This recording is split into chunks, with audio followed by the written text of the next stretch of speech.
ধরো কোনো এক রাতে আমি মরেই গেলাম, যথারীতি তোমার মতো করেই তোমার দিন শুরু হলো, কিন্তু তুমি আমার খবর তখনও জানতে পারোনি।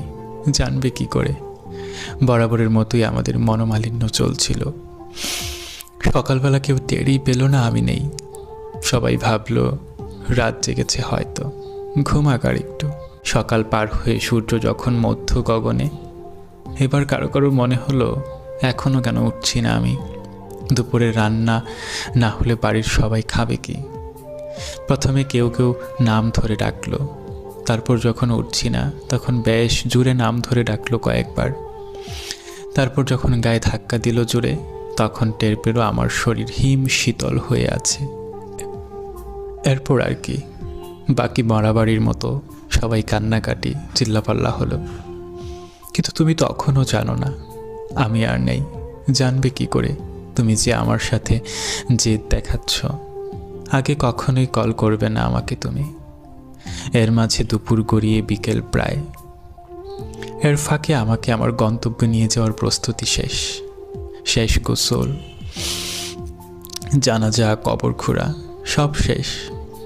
কিন্তু তুমি তখনও জানো না আমার নতুন ঘরে আমাকে নিয়ে যাচ্ছে সবাই। বাদ আসর আমাকে সবাই আমার নতুন ঠিকানায় রেখে এলো। এরপর হলো সন্ধ্যা, তবু তোমার থেকে শুভ সন্ধ্যা তোমাকে এই মেসেজটুকু আর এলো না। আসবে কি করে? আগে মেসেজ দিলে যে তুমি আমার সাথে করা তোমার প্রতিযোগিতায় হেরে যাবে। সন্ধ্যা পার হয়ে রাত হলো, তুমি রাতের খাবার একাই খেয়ে নিলে। অনেক সময় ভিডিও দেখলে, তারপর ফেসবুকে আসলে, কি মনে করে আমার ইনবক্সে আসলে। এসে দেখলে আমি আরও 22 ঘন্টা আগে অ্যাক্টিভ ছিলাম। একটু আশ্চর্য হলে, হয়তো একটু চিন্তিত হলে। প্রথমে ভাবলে আমাকে নিজে থেকে নক করলে তুমি হেরে যাবে। পরে ভাবলে দেই একটা কল, কিছু একটা বলে কথা অন্যদিকে ঘুরিয়ে দেব। কল করলে আমার নাম্বার বন্ধ, আবার করলে আবার, অনেকবার চেষ্টা করলে, বেশ কয়েকবার করলে, কিন্তু নাম্বার বন্ধ দেখাচ্ছে। এবার তোমার একটু ভয় লাগলো, অসুস্থ হলাম কিংবা কোনো দুর্ঘটনা হলো না তো। তারপর আমার অনেক বেশি কাছের একজনের নাম্বারে কল করলে, বেশ কয়েকবার কল করলে। রিং হওয়ার পর রিসিভ হলো।